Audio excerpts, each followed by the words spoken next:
Helper molecule ಅಂತ ಕರೆಸಿಕೊಳ್ಳುವ magnesium ನಮ್ ದೇಹದಲ್ಲಿ ಏನೇನ್ ಮಾಡುತ್ತೆ ಗೊತ್ತಾ? ನಮ್ ದೇಹದ 300 ಜೀವರಾಸಾಯನಿಕ ಪ್ರಕ್ರಿಯೆಗಳಲ್ಲಿ ಮ್ಯಾಗ್ನೀಷಿಯಂ ಬೇಕೇ ಬೇಕು.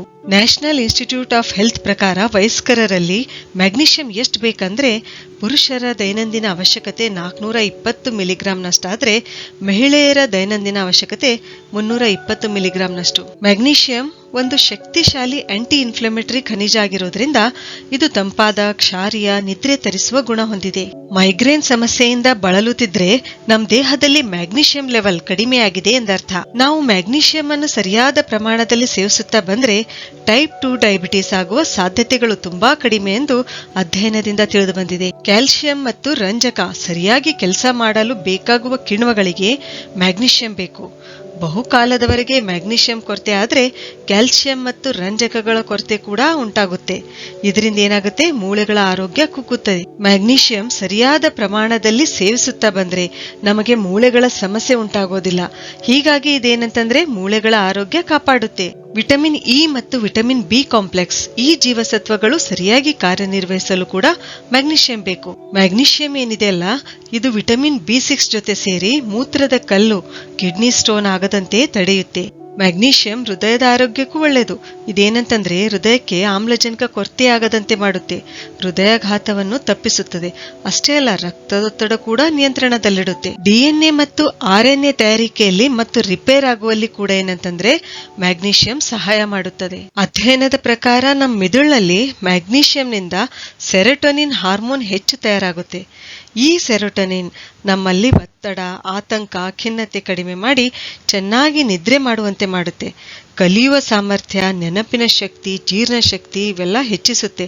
ಅಜೀರ್ಣ ತೊಂದರೆ ನಿವಾರಿಸಿ ನಮ್ಮ ಮೂಡು ಚೆನ್ನಾಗಿ ಇರುವಂತೆ ಮಾಡುತ್ತೆ. ನಮ್ಮ ದೇಹದ ಮಾಂಸಖಂಡಗಳನ್ನು ರಿಲ್ಯಾಕ್ಸ್ ಆಗಿಡುತ್ತದೆ, ನರಗಳಿಗೆ ಆರಾಮ ನೀಡುತ್ತದೆ.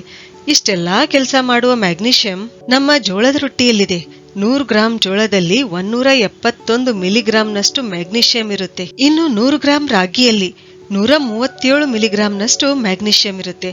ಆಮೇಲೆ ಉದ್ದಿನ ಬೇಳೆಯಲ್ಲಿ 154 ಮಿಲಿಗ್ರಾಂನಷ್ಟು, ಗ್ರೌಂಡ್ ನಟ್ನಲ್ಲಿ 169 ಮಿಲಿಗ್ರಾಂನಷ್ಟು, ಮೂಲಂಗಿಯಲ್ಲಿ 196 ಮಿಲಿಗ್ರಾಂನಷ್ಟು, ಈರುಳ್ಳಿಯಲ್ಲಿ 104 ಮಿಲಿಗ್ರಾಂನಷ್ಟು ಮತ್ತು ಪಾಲಕ್ನಲ್ಲಿ 64 ಮಿಲಿಗ್ರಾಂನಷ್ಟು. ಇನ್ನು ಮಾವಿನ ಹಣ್ಣಿನಲ್ಲಿ 270 ಮಿಲಿಗ್ರಾಂನಷ್ಟು, ಆಮೇಲೆ ಬಾದಾಮಿಯಲ್ಲಿ 373 ಮಿಲಿಗ್ರಾಂನಷ್ಟು, ಗೋಡಂಬಿಯಲ್ಲಿ 349 ಮಿಲಿಗ್ರಾಂನಷ್ಟು. ಇನ್ನು ವಿಶೇಷವಾಗಿ ವೀಳ್ಯದೆಲೆಯಲ್ಲಿ ಹೆಚ್ಚು ಪ್ರಮಾಣದಲ್ಲಿ ಅಂದ್ರೆ 100 ಗ್ರಾಂ ವೀಳ್ಯದೆಲೆಯಲ್ಲಿ 447 ಮಿಲಿಗ್ರಾಂನಷ್ಟು ಮ್ಯಾಗ್ನೀಷಿಯಂ ಇರುತ್ತದೆ. ಆದ್ರಿಂದಲೇ ವೀಳ್ಯದೆಲೆ ಆರೋಗ್ಯಕ್ಕೆ ತುಂಬಾನೇ ಒಳ್ಳೆಯದು. ನಾವು ಮ್ಯಾಗ್ನೀಷಿಯಂ ಅನ್ನು ಸಪ್ಲಿಮೆಂಟ್ಸ್ ರೂಪದಲ್ಲಿ ಕೂಡ ತೆಗೆದುಕೊಳ್ಬಹುದು. ನಮ್ಮ ಆರೋಗ್ಯ ತೊಂದರೆ ಅನುಸಾರ ನಾವು ಸಪ್ಲಿಮೆಂಟ್ಸ್ ತೆಗೆದುಕೊಳ್ಬೇಕಾಗುತ್ತೆ. ಇನ್ನು ಉದಾಹರಣೆಗೆ ಮ್ಯಾಗ್ನೀಷಿಯಂ ಗ್ಲೈಸಿನೇಟ್ ಈ ಸಪ್ಲಿಮೆಂಟ್ ನಿದ್ರಾಹೀನತೆ ಸಮಸ್ಯೆ ಇದ್ದಾಗ ಮತ್ತು ಒಳ್ಳೆ ನಿದ್ರೆಗೆ, ಒಳ್ಳೆ ಮೂಡ್ಗೆ ಬಳಸುತ್ತಾರೆ. ಅದೇ ರೀತಿ ಮ್ಯಾಗ್ನೀಷಿಯಂ ಸಿಟ್ರೇಟ್ ಜೀರ್ಣಕ್ರಿಯೆಗೆ ಬಳಸ್ತಾರೆ ಮತ್ತು ಮೈಲ್ಡ್ ಲಕ್ಸೇಟಿವ್ ಆಗಿ ಕೆಲಸ ಮಾಡುತ್ತೆ. ಮ್ಯಾಗ್ನೀಷಿಯಂ ಥ್ರಿಯೋನೇಟ್ ಇದೇನಂತಂದ್ರೆ ಮಿದುಳಿನ ಕಾರ್ಯಕ್ಷಮತೆ ಹೆಚ್ಚಿಸುತ್ತೆ. ಮ್ಯಾಗ್ನೀಷಿಯಂ ಆಕ್ಸೈಡ್ ಇದನ್ನ ಮಲಬದ್ಧತೆ ಸಮಸ್ಯೆಗೆ ಬಳಸ್ತಾರೆ. ಮ್ಯಾಗ್ನೀಷಿಯಂ ಮ್ಯಾಲೇಟ್ ಇದನ್ನ ಸ್ನಾಯು ನೋವು ಇದ್ದಾಗ ಬಳಸಲಾಗುತ್ತದೆ. ಮ್ಯಾಗ್ನೀಷಿಯಂ ಟೌರೇಟ್ ಇದನ್ನ ಹೃದಯದ ಆರೋಗ್ಯಕ್ಕೆ ಬಳಸುತ್ತಾರೆ. ಇನ್ನು ಮ್ಯಾಗ್ನೀಷಿಯಂ ಕ್ಲೋರೈಡ್ ಇದನ್ನ ಮೂತ್ರಜನಕಾಂಗದ ಕಾರ್ಯಕ್ಷಮತೆಗೆ, ಕಿಡ್ನಿ ಫಂಕ್ಷನ್ಗೆ ಬಳಸಲಾಗುತ್ತದೆ. ಮ್ಯಾಗ್ನೀಷಿಯಂ ಸಲ್ಫೇಟ್ ಸ್ನಾನಕ್ಕಾಗಿ, ಲೋಷನ್ಗಳಲ್ಲಿ ಬಳಸುತ್ತಾರೆ. ಹೀಗೆ ಮ್ಯಾಗ್ನೀಷಿಯಂ ಸಪ್ಲಿಮೆಂಟ್ಸ್ ಗಳನ್ನ ನಾವು ಬಳಸಬಹುದು. ಸರಿ, ಹಾಗಾದ್ರೆ ಮುಂದಿನ ವಿಡಿಯೋದಲ್ಲಿ ಮತ್ತೊಂದು ಉಪಯುಕ್ತವಾದ ಮಾಹಿತಿಯೊಂದಿಗೆ ಭೇಟಿಯಾಗೋಣ. ಧನ್ಯವಾದಗಳು.